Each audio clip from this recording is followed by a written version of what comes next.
காங்கிரஸ்ல வந்து அதிகாரத்துல பங்கு வேணும்ன்றது சொல்றாரு. இப்போ அந்த அவங்களுக்குள்ள அந்த பிரச்சனை வந்துருக்கு.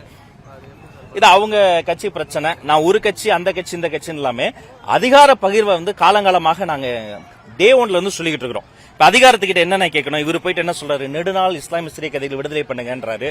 அவங்க சொன்னா வைக்கிறதே பண்றது இல்ல. இவர் என்ன கேட்கிறாரு, எங்க கட்சி எங்க சமூகத்தை மதிச்சு நீங்க வந்து இத்தனை சீட்டுகள் தாங்கன்றாங்க, அதை பண்றது இல்ல. அப்ப அதிகாரத்துக்கிட்ட நம்ம எல்லாம் கேட்க வேண்டிய என்ன தெரியுமா, அதிகாரம். திரும்ப திரும்ப அதிகாரத்துக்கிட்ட 4 சீட்டு 5 சீட்டு அவங்க சொல்றதை நம்பி அவங்க சொல்ற அந்த பணிபடிகள் செய்து தேவையில்லை. அப்ப ஒவ்வொருத்தருக்கும் இந்த டெமோக்ராட்டிக் கண்ட்ரில வந்து ஒரு உரிமை இருக்கு. அப்ப நம்முடைய அதிகாரத்துக்கிட்ட நம்ம கேட்க வேண்டியது நமக்கான அதிகாரம் மட்டும்தான். கிட்டத்தட்ட 16 சட்டமன்ற தேர்தல் முடிந்திருக்கு தோழர். இதுல வந்து கிட்டத்தட்ட 3600க்கும் அதிகமான சட்டமன்ற உறுப்பினர்கள் தமிழ்நாட்டிலிருந்து எலெக்ட் ஆயிருக்கிறாங்க. அதுல ஒரு குறைந்தபட்சம் இஸ்லாமிய எம்எல்ஏ எத்தனை பேர், ஒரு 300 பேர் 400 பேர் இருப்பாங்கன்னு நினைக்கிறீங்களா? வெறும் 93 பேர் கூட இல்ல.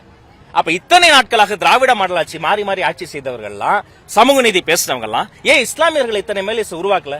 ஒண்ணுமில்ல, போன நாடாளுமன்ற தேர்தலில் திமுகவில இருந்து எத்தனை இஸ்லாமிய பாராளுமன்ற வேட்பாளர்கள் அறிவிச்சாங்க, கூட்டணி கட்சி கொடுத்துட்டு கணக்க முடிச்சுட்டாங்க. அப்ப இந்த அதிகார பகிர்வு என்பது, ஆட்சியிலும் பங்கு அதிகாரத்திலும் பங்கு என்பது காலத்தின் தேவையாக இருக்கிறது. அதை வெற்றி தலைவர் தொட்ட பிறகு அவர் தொட்டதெல்லாம் தலைப்பு செய்தி. இதுவரைக்கும் இது அரசியல்ல யாரும் வெளிப்படையா பேசல.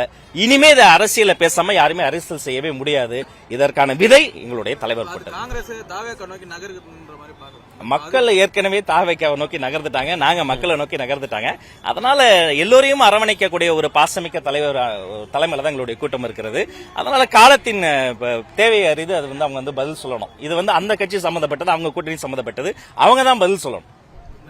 தேமுதிக தாவேக்கா கூட்டணியில் வரதுக்கு வாய்ப்பு இருக்கா? சொல்லுங்க, வாய்ப்பு இருக்கா?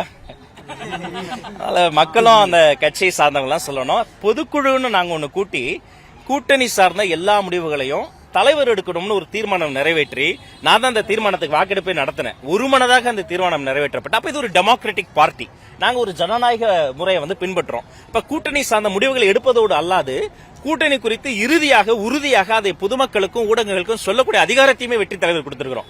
அதனால வெகு விரைவில் கட்டாயமாக அதை குறித்த அனைத்து முடிவுகளையும் தலைவரே சொல்வாரு.